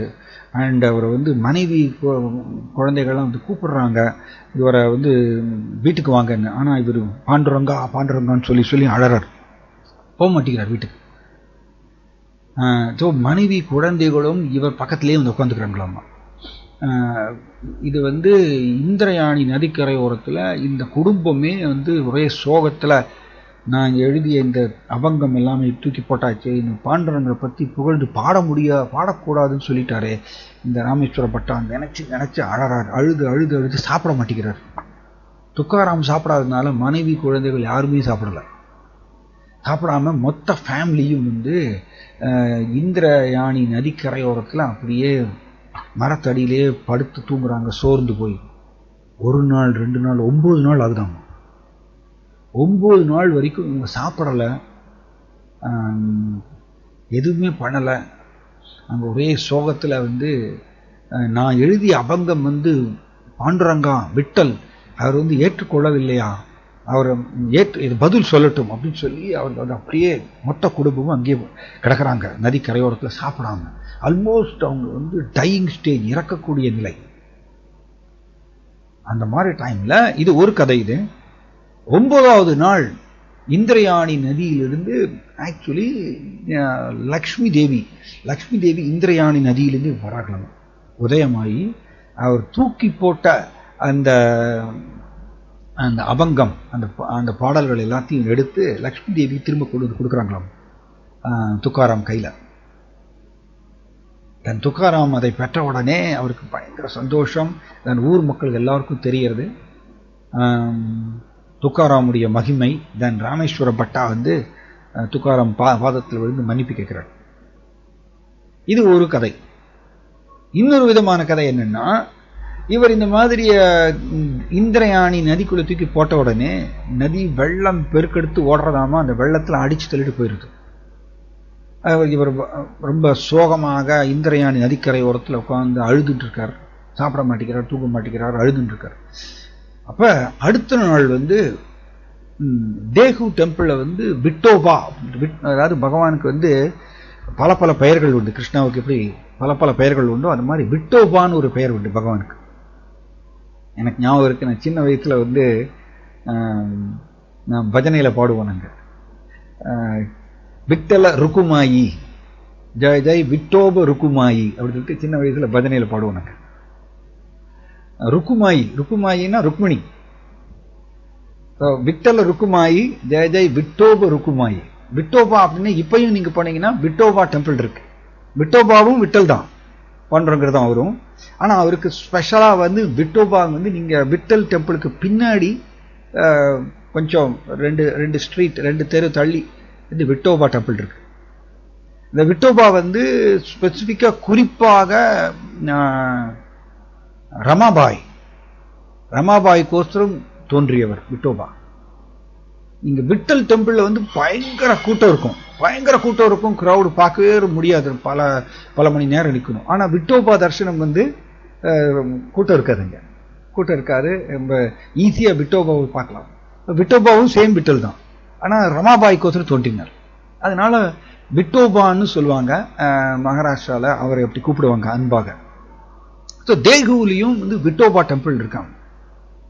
அந்த விட்டோபா டெம்பிளை வந்து அடுத்த நாள் காலையில பூஜாரி வந்து விட்டோபா டெம்பிளை ஓபன் பண்றார். ஓபன் பண்ணா விட்டோபா அவருடைய தலையில வந்து பெரிய பண்டில் இருக்கான். பெரிய பண்டில் இருக்கு அவருடைய தலையில. தன் பூஜாரி வந்து அவசர அவசரமா போய் பார்க்கறாரு, என்ன விட்டோபாவோட தலையில ஒரு பண்டில் இருக்கேன்னு சொல்லிட்டு அந்த பண்டில் ஓபன் பண்ணி பார்த்தா பண்டில் ஈரமா இருக்கு. பார்த்தா துக்காராம் எழுதிய எல்லா பாடல்களும் விட்டல் பகவான் பாண்டுரங்கா வந்து தூக்கி நதியில தூக்கி போட்டிருக்காரு. இந்திரயாணி நதியில தூக்கி போட்டத பகவான் பாண்டுரங்கர் வந்து எடுத்து தலையில வச்சுட்டு இருக்காராமா. பாருங்க, பியூட்டிஃபுல். ஆக்சுவலி பகவானுக்கு அவ்வளவு உசத்தியாமா துக்காராம் எழுதிய பாடல்களை அவ்வளவு மதிப்பு கொடுத்து தன் தலையில எடுத்து வச்சுக்கிறார். எவ்வளவு பகவான் வந்து அந்த பாவக்கிராகி ஃபுல்லா வந்து அவருடைய அபங்கம் ஃபுல்லாவே பக்தி மனம் கமழ இருக்கு. அதனால இதற்கு வந்து பாண்டித்யமோ பெரிய பெரிய படிப்பறிவோ வேத படிப்போ இது எதுவுமே தேவையில்லை. நம்மளுடைய அன்பை தெரிவிப்பதற்கு ஆக்சுவலி இந்த மாதிரி ஜட ரீதியான ஒரு தகுதிகள் வந்து ஆக்சுவலி தேவையில்லை. ஸோ விட்டோபாவோட தலையில இந்த பண்டில் இருக்கணும்னே தன் பூஜாரி வந்து எடுத்துன்னு போய் வந்து எல்லா பிராமணர்களையும் சொல்றார். தென் ராமேஸ்வர பட்டாவும் வர்றார். அவருக்கு தெரிய வருது. தென் ராமேஸ்வர பட்டா இவர் வந்து துக்காராமுடைய பாதத்தில் விழுந்து இந்த பண்டில திரும்ப கொண்டு கொடுக்கிறார், அபங்கம் இந்த பண்டில. அப்போ இவர் கேட்கிறார், எதுக்கு நீங்க நதியிலிருந்து இந்த பண்டில் எடுத்துட்டு வந்தீங்க அப்படின்னு கேட்கிறார் இந்த துக்காராம். நான் தான் நதியில தூக்கி போட்டேனே. அப்ப வந்து இந்த ராமேஸ்வர பட்டா சொல்றார், நடந்ததெல்லாம் இதுதான். பகவான் பாண்டுரங்கா விட்டோபா வந்து நீ நதியில தூக்கி போட்ட அந்த அபங்கத்தை அவர் தன் தலையில எடுத்து வச்சிருக்காரு அப்படிங்கிற உடனே ஓகே, பயங்கர சந்தோஷம். விட்டல் வந்து என்னுடைய அபங்கத்தை ஏற்றுட்டாரா அப்படின்னு சொல்லிட்டு நினைச்சு அவருக்கு பயங்கர புலகாங்கிதம். அன்னியிலிருந்து துக்காராம் எழுதிய இந்த அபங்கம் வந்து மகாராஷ்டிரா முழுவதும் ஃபேமஸ் ஆயிடுச்சு. ஏன்னா விட்டலை எடுத்து தன் தலையில எடுத்து வச்சுட்டு இருக்கிறதுனால, நதியிலிருந்து எடுத்து தலையில எடுத்து வச்சதுனால, அதனால விட்டலை அப்ரூவ் பண்ணிட்டார், பாண்டுரங்காவை அப்ரூவ் பண்ணிட்டார்னு சொல்லி மகாராஷ்டிரா முழுவதும் இந்த துக்காராமுடைய அபங்கங்களை வந்து பாடுவாங்க. ரொம்ப எளிமையான ஒரு மொழியில. எப்படி இப்ப கேரளால வந்து பூந்தானம் வந்து ஞானப்பானா எழுதினார், ஞானப்பானா, அது மாதிரி ரொம்ப எளிமையான மராத்தி மொழியில் அவர் எழுதியிருக்கார் இந்த அபங்கம். இது ஒரு லீலை. இன்னொரு லீலை வந்து இன்னொரு லீலை அதோட நான் முடிச்சிடுறேன். நீங்க மகாராஷ்டிரால வந்து சத்ரபதி சிவாஜின்னு சொல்லுவோம். சத்ரபதி சிவாஜி, இந்த சிவாஜி வந்து அவருக்கு வந்து குரு வந்து இந்த சமர்த்த ராமதாஸ் ஒருத்தர் இருந்தார். சமர்த்த ராமதாஸ் சொல்லிட்டு அவர் தான் சத்ரபதி சிவாஜியுடைய குருவா இருந்தார். இந்த சமர்த்த ராமதாஸுக்கு வந்து துக்காராமுடைய மகிமைகள் நல்லா தெரிஞ்சிருந்துதான். ஆக்சுவலி திரு லோகநாத் மகாராஜ் என்ன சொல்றாருன்னா, இந்த துக்காராம் வந்து தன்னுடைய அபங்கம் பாடல்ல வந்து ஒரு பாடல்ல எழுதியிருக்காரம்மா, ராகவ சைத்தன்யா கேசவ சைத்தன்யா அப்படிங்கிற அவர் வந்து என்னுடைய கனவுல வந்து எனக்கு இந்த ஹரே கிருஷ்ண மகாமந்திரத்தை கொடுத்தார் அப்படின்னு சொல்லிட்டு அதுல அபங்கத்துல பாடியிருக்காராம். அது வந்து கௌடிய வைஷ்ணவர்கள் என்ன சொல்றாங்கன்னா, ஸ்ரீ சைத்தன்ய மகாபிரபு வந்து அவருடைய கனவு மூலமாக துக்காராமுடைய கனவுல வந்து இந்த ஹரே கிருஷ்ண மகாமந்திரத்தை அவருக்கு கொடுத்து தீட்சை கொடுத்த மாதிரியே கௌடிய வைஷ்ணவர்கள் அதை ஏற்றுக்கொண்டிருக்காங்க. ஆக போக துக்காராம் வந்து ஸ்ரீ சைத்தன்ய மகாபிரபுடைய சிஷ்யராக கனவு மூலமாக தீட்சை பெற்ற மாதிரிய ஒரு சொல்லப்பட்டிருக்கின்றது வரலாறு சொல்லுகின்றது.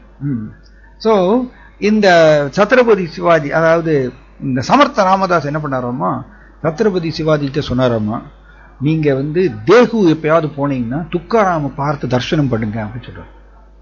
ஸோ தன்னுடைய குரு சமர்த்த ராமதாஸ் இந்த மாதிரிய ஆணையிட்டதுனால இந்த சத்ரபதி சிவாஜி வந்து தேகுக்கு வரார் துக்காராம பார்க்கறதுக்கு.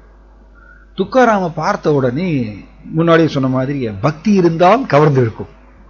நம்ம ஹிருதயத்துல பக்தி இருந்தால் அது யாரை வேணா கவர்ந்து இருக்கும். பக்தி வந்து மிஸ்டீரியஸ், ரொம்ப விசித்திரமானது பக்தி. அது ஹிருதயத்தில் உதயமாயிருச்சுன்னா யாரை வேணா அது கவர்ந்து இருக்கும். அதனாலதான் நம்ம வந்து படிக்கிறோம் பகவத்கீதையில நிர்வைர சர்வபூதேஷு. நம் பக்தி உதயமாகாம நாம் வந்து பகவான் கபிலர் சொன்ன மாதிரிய ரஜோகுணம் கலந்த பக்தி தொண்டு தமோகுணம் கலந்த பக்தி தொண்டு செய்ய ஆரம்பிச்சுட்டோம்னா தன் பக்தியினுடைய மேலோட்டத்தில் தான் இருக்கும். பக்தி கடல்ல வந்து மேலோட்டமா இருக்கும், உள்ள போகவே இல்லை. நான் அப்பதான் வந்து இந்த பிரச்சனைகள் பல பல அனர்த்தங்கள் நம்மளை தொந்தரவு பண்ணிட்டே இருக்கும். ஸோ அதுக்கு வழி என்ன? அதிகமாக ஸ்மரணம், கிருஷ்ண ஸ்மரணம் அதிகமாக செய்ய வேண்டும். ஸோ இங்க சத்ரபதி சிவாஜி வராரு. இந்த துக்காராம பார்த்த உடனே இவருடைய பக்தியில கவர்ந்து இழுக்கப்பட்டு அடிக்கடி அடிக்கடி துக்காராம பார்க்கறதுக்கு வந்துருவாராமா சத்ரபதி சிவாஜி மகாராஷ்டிரால. ஸோ இந்த துக்காராம பார்த்து துக்காராமன்றது நிறைய உபதேசங்கள் எல்லாம் பெறுவாராம். ஸோ ஒரு தடவை ஒரு குறிப்பிட்ட லீலை, சிவாஜி கூட நிறைய நிகழ்ச்சிகள் நடந்திருக்கு துக்காராமுக்கு, அதில் ஒன்று நான் சொல்கிறேன். ஒரு தடவை சிவாஜி வந்து என்ன பண்ணுறாராமா, துக்காராமுக்கு வந்து ஒரு பிளேட் நிறைய கோல்டு காயின்ஸ் கொண்டு வந்து கொடுக்குறாராம். அது வரைக்கும் துக்காராம வந்து டெய்லி வந்து அப்பப்போ வந்து இந்த சிவாஜி வந்து தரிசனம் பண்ணி அவர்கிட்ட இருந்து உபதேசங்களை பெறுவார்.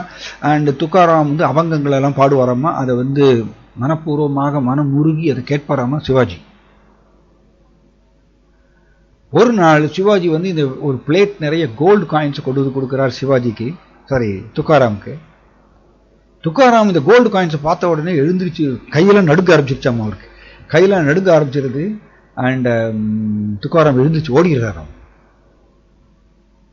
உடனே துக்காராமுடைய ஃபாலோவர்ஸ் எல்லாம் பக்கத்தில் உட்காந்துருக்காங்க. சிவாஜி கேட்கிறார், ஏன் இந்த மாதிரி துக்காராம் மகாராஜ் அவர் வந்து எந்திரிச்சு ஓடிட்டார், ஏன் என்ன காரணம்? இல்ல இவ்வளவு நாள் நீங்க அவரை வெறுமனையை பார்க்க வந்தீங்க, இன்னைக்கு நீங்க அவரை கோல்டு காயின் எடுத்துட்டு வந்துட்டீங்க. கோல்டு காயின் எடுத்துட்டு வந்ததுனால அவர் வந்து இந்த மாதிரி ஒரு வித்தியாசமாக அவர் நடந்துட்டார். நீங்க எப்படியாவது அவரை சமாதானப்படுத்தி கூட்டிட்டு வாங்க நீங்க அப்படின்னு சொல்லுவாங்க இவருடைய ஃபாலோவர்ஸ் எல்லாம். ஸோ சிவாஜி போய் வந்து துக்காராம் பாதத்தில் விழுந்து மன்னிப்பு கேட்டு திரும்ப கூட்டிட்டு வர்றார். அண்ட் அவரை கூட்டிட்டு வந்ததுக்கப்புறம் திரும்பவும் கேட்கிறார் சிவாஜி, நான் ஏன் உங்களுக்கு கோல்டு காயின்ஸ் கொடுத்தேன்னா, டெய்லி நீங்க வந்து அபங்கங்களை பாடுறீங்க, பல பல சாதுக்கள் வந்து பக்தர்கள் உங்க வீட்டில் வந்து அபங்கங்களை கேட்பாங்க. அண்ட் நீங்க அவர்களுக்கு வந்து பிரசாதம் விருந்து கொடுக்குறீங்க, அவங்க எல்லாரும் உங்க வீட்டில் பிரசாதம் சாப்பிட்டுட்டு போறாங்க. நீங்களும் ஒரு குடும்பஸ்தர், நீங்க வந்து பணத்தை வந்து வெரி இம்பார்ட்டன்ட் என்னன்னா, துக்காராம் வந்து பணத்தை சேகரிக்கிறதுக்கு போகவே மாட்டாராம். அது அவரால் முடியவே முடியாதாம். ஏன்னா அவர் எப்பொழுதுமே பாண்டுரங்கா அவருடைய நாமங்களை பாடிண்டே இருப்பாராம். அதனால அவருக்கு ஜட ரீதியான ரஜோகுணம் கலந்த இந்த செயல்களை செய்வதற்கு அவரால் முடியவே முடியாதாம். அது மேபி அடுத்த வாரம் பார்க்கலாம். நம்ம அதை அவருக்கு வந்து பணத்தை சேகரிக்கிறதுக்கு பின்னாடி போகவே மாட்டாராம் துக்காராம். அப்படிப்பட்ட ஒரு பக்தர், ஹை கிளாஸ். அதனால சிவாஜி என்ன பண்றாரு, நீங்க உங்க வீட்டில் பல பக்தர்கள் உங்க வீட்டில் வந்து பிரசாதம் சாப்பிட்றாங்க உங்களுடைய அபங்கங்களை கேட்டுட்டு, அப்போ நீங்களும் பணத்தை சேகரிக்கிறதே இல்லை, நீங்களும் ஒரு குடும்பஸ்தர், உங்களுக்கு பணம் தேவையா இருக்கு, அதனால தான் நான் இந்த கோல்டு காயின் கொடுத்தேன். எனக்கு ரொம்ப கவலையா இருந்தது, உங்களை பாதுகாக்கிறதுக்கு இந்த கோல்டு காயின் வேணும்னு சொல்லி நான் கொடுத்தேன். இதை நீங்க வந்து பயன்படுத்தி கொள்ளுங்கள் தயவு செய்து, உங்க வீட்டுக்கு வரக்கூடிய பக்தர்களுக்கு பிரசாதம் கொடுக்கறதுக்கும் எல்லாத்துக்கும் பயன்படுத்திக்கோங்க. துக்காராம் பதில் சொல்றாராமா. என்ன பதில் சொல்றாருன்னா, ஓ சிவாஜி, சத்ரபதி சிவாஜி, நீ வந்து ஒரு சில மாதங்கள் என் கூட பழகிருக்க, ஒரு சில மாதங்கள் நீ என் கூட பழகிட்டு நீ ரொம்ப கவலைப்படுற, எனக்கு யார் உணவு கொடுப்பாங்க, பணம் யார் கொடுப்பாங்கன்னு கவலைப்பட்டு நீ கோல்டு காயின் கொடுக்குற. நீ ஒரு சில மாதங்கள் எங்கூட பழகியே நீ கவலைப்பட்டு எனக்கு நீ வந்து கோல்டு காயின் கொடுக்கணும்ட்டு வர்ற. என்னுடைய விட்டல் பாண்டுரங்கா, நான் என்ன வந்து அவருக்கு தெரியும், எப்பயிலிருந்து தெரியும், நான் பிறந்ததிலிருந்தே எனக்கு அவருக்கு என்ன தெரியும். விட்டல் பாண்டுரங்காவுக்கு அவருக்கு என்ன தெரியும், நான் பிறந்ததிலிருந்தே. இந்த ஜென்மம் மட்டும் இல்ல, இதுக்கு முன்னாடி ஜென்மங்கள் எல்லாத்துலயுமே வந்து விட்டல் பாண்டுரங்காவுக்கு வந்து என்னைய நல்லா தெரியும். அப்ப நீ ஒரு சில மாதங்கள் வந்து என் கூட பழகினதுக்கே நீ கவலைப்படும் பொழுது விட்டல் கவலைப்பட மாட்டாரா என்னைய பாதுகாப்பதற்கு? Beautiful point. இதுதான் நம்பிக்கை அப்படி சொல்றது, இதுதான் தெய்வீக நம்பிக்கை. என்ன பாருங்க, அவர் பணத்தை சேகரிக்கிறதுக்கு பின்னாடி போக மாட்டாராம். அப்கோர்ஸ் இது எல்லாத்தையும் நம்ம ஆர்டிபிஷியலா செயற்கையாக கடைபிடிக்க முடியாது. பட் இந்த ஸ்வபாவம் இது எல்லாமே செயல் ரீதியானது அல்ல, இது எல்லாமே நம்மளுடைய மனப்பான்மை சார்ந்தது. திரும்ப திரும்ப அதை தான் நம்ம டிஸ்கஸ் பண்றோம். மனப்பான்மை சார்ந்தது. இந்த மனப்பான்மை உதயமாகணும் அப்படின்னா நாம் நம்மளுடைய சிரவணம் கீர்த்தனம் ஸ்மரணத்தை ஜாஸ்தி பண்ண இந்த ஸ்வபாவம் தானாக உதயமாகும். அப்படிதான் நம்ம வந்து அட்வான்ஸ் ஆக முடியும் பக்தியில. செயல்களை வெறுமனே மாத்திக்கிறதுனால நம்ம இது பண்ண முடியாது. நம்ம இந்த ஸ்வபாவம் உதயமாகாது ஹிருதயத்துல, மனப்பான்மை. So very important. அந்த மனப்பான்மை, கிருஷ்ணரையே சார்ந்து இருக்கக்கூடிய அந்த ஸ்வபாவம், மனப்பான்மை அது உதயமாகணும். அப்பதான் சரணாகதியோட லட்சணம். அது திரும்ப திரும்ப அதை டிஸ்கஸ் பண்றோம். ஸோ இவர் சொல்றார், எனக்கு பிறந்ததில் இருந்த பாண்டுரங்காவுக்கு என்னையும் நல்லா தெரியும், அண்ட் இதுக்கு முன்னாடி இருக்கக்கூடிய எல்லா ஜென்மங்களையும் பாண்டுரங்காவுக்கு என்னை நல்லாவே தெரியும். அப்ப அவர் கவலைப்பட மாட்டாரா? என்னைய பாதுகாப்பதற்கு அவர் கவலைப்பட மாட்டாரா? நீங்க ஒரு 4 மாதம் என் கூட பழகினதுக்கே என்னை ரொம்ப கவலைப்படுறீங்களே அப்படின்னு சொன்ன உடனே சிவாஜிக்கு புரிகிறது. அப்பதான் இவருடைய நம்பிக்கை, விட்டல் பாண்டுரங்கா மேல இவருக்கு எவ்வளவு நம்பிக்கை, அண்ட் அதுக்கு தகுந்தாற் போல பாண்டுரங்காவும் அவரை பாதுகாக்கின்றார். ஆக்சுவலி பிரபுபாதர் வந்து நித்யோ நித்யானாம் சேத்தனஸ்சேதனானாம் அந்த ஸ்லோகத்துல மொழிபெயர்ப்புல பிரபுபாதர் அடுத்து சொல்றாரு, Krishna is the maintainer and sustainer of innumerable living entities அப்படின்னு சொல்றாரு. கணக்கில் அடங்காத ஜீவராசிகளை பாதுகாப்பவர், நிலைநிறுத்துபவர் யாருன்னா கிருஷ்ணர் தான். அப்ப கிருஷ்ணர் தான் ஆக்சுவலி எல்லாரையுமே பாதுகாக்கிறார். அது உண்மை, நிதர்சனமான உண்மை. ஆனால் ரஜோகுணம் தமோ குணம் நம்ம மேல பிரயோகம் ஆகிறதுனால ஒரு விதமான ஜட ரீதியான நம்பிக்கை நமக்குள்ளே உருவாகுகின்றது. அதனால நாம் கிருஷ்ணரை சார்ந்திருப்பதிலிருந்து விலகி இந்த ஜட ரீதியான வஸ்துக்கள் அதை நம்ம நம்புகின்றோம். அதுக்கு தகுந்தாற் போல கஷ்டமும் படுகின்றோம். ஸோ துகாராம் அவருடைய வாழ்க்கையில பார்த்தீங்கன்னா அவர் பணத்தை சேகரிக்கிறதுக்கு எந்த பெரிய முயற்சியும் போடலையாம். பட் அவரும் அற்புதமாக வாழ்ந்தார். ரைட், அவர் வெற்றிகரமாக கிருஷ்ணருடைய உலகத்துக்கு சென்றடைந்தார். இப்ப யார் காப்பாற்றினாங்க அவரை? கிருஷ்ணர் தான், பாண்டுரங்கர் தான். அவருக்கு அந்த நம்பிக்கை இருந்தது, அதனால கிருஷ்ணர் அவரை பாதுகாக்கிறார். ஆக்சுவலி இது எப்படி தெரியுமா? இது இன்ட்ரெஸ்டிங். நமக்கு நம்பிக்கை, ஜட ரீதியான முயற்சிகள் என்னை காப்பாற்றும்னு நம்புறோம். ஸோ கிருஷ்ணர் என்ன பண்றாரு, நான் தான் எல்லாரையும் காப்பாத்துறேன், பட் நீங்க எல்லாரும் ஜட ரீதியான முயற்சிகள் உங்களை நாம் காப்பாற்றும் நினைக்கிறீங்க. சரி, நான் பின்னாடி இருந்து ஜட ரீதியான முயற்சிகள் மூலமாக உங்களை காப்பாத்துறேன். கிருஷ்ணர் தான் காப்பாத்துறார், ஆனா ஜட ரீதியான முயற்சிகள் மூலமாக நம்மளை காப்பாத்துறார். ஏன்னா நம்மளுடைய நம்பிக்கை அது மேல இருக்கிறதுனால. பக்திங்கிறது என்னன்னா ஜட ரீதியான முயற்சிகள் அது மேல இருக்கக்கூடிய நம்பிக்கையை விட்டுட்டு கிருஷ்ணரிடம் வருது. அது மனப்பான்மை மாற்றம், மனப்பான்மையில் மாற்றம். அது வர வர வரதான் நம்ம சரணாகதி நிலைய தொடுகின்றோம். இல்லைன்னா நம்ம வந்து பக்தி கடல்ல மேலோட்டமா இருந்துட்டு அலைகள் தூக்கி தூக்கி போட்டுட்டே இருக்கும். நம்மளை வந்து ராஜா தாமஸ் வந்து நம்மளை டிஸ்டர்ப் பண்ணிட்டே இருக்கும்.